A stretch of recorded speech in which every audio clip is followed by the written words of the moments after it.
The evening that my entire family mocked me marked the turning point, and strangely, they didn't grasp what was unfolding until it was past remedy.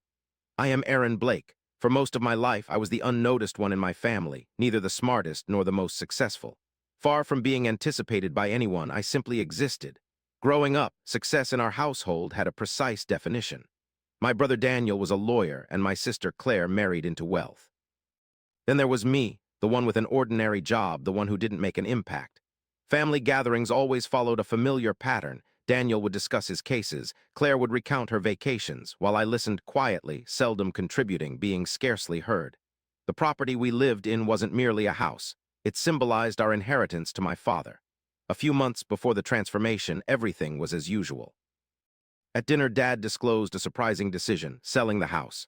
Silence fell and Daniel leaned forward questioningly. He found it hard to comprehend. The house they all knew had long been in the family. Nodding was Claire, suggesting he pass it on instead.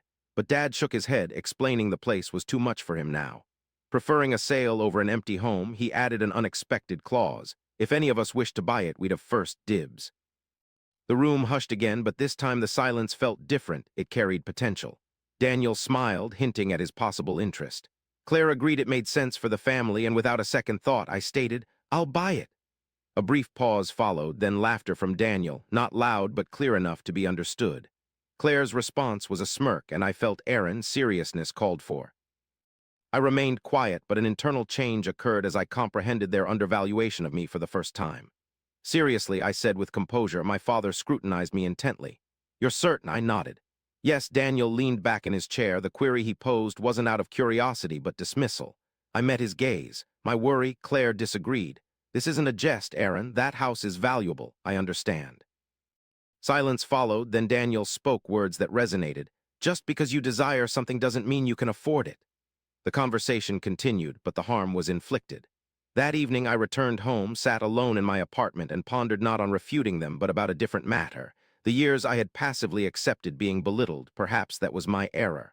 What they didn't realize was straightforward. For the past 5 years. For some time I had been secretly nurturing a modest business, something that none of my family took notice of.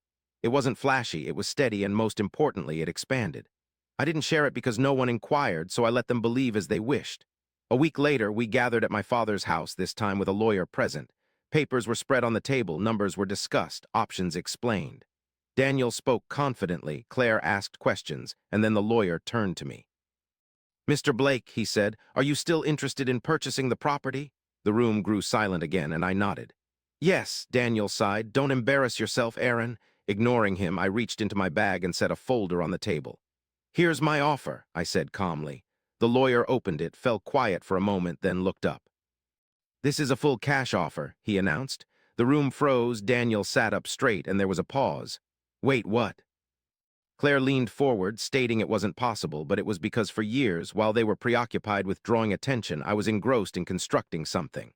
The lawyer cleared his throat. "This offer was very strong," he said. My father looked at me not with doubt, but with a sense of pride that shattered Daniel's confidence. "Where did you get this money?" he asked, and I responded with a small smile. "I earned it myself."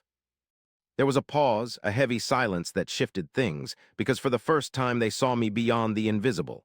They recognized me clearly, and for the first time they grasped something essential. The person they underestimated had surpassed their expectations already. A week later, the deal was sealed, and the house was mine. That night, alone in the living room, I didn't feel like a victor because it wasn't about proving them wrong. It was about validating something within myself, that being silent doesn't equate to weakness, and sometimes those who speak less are the ones building the most.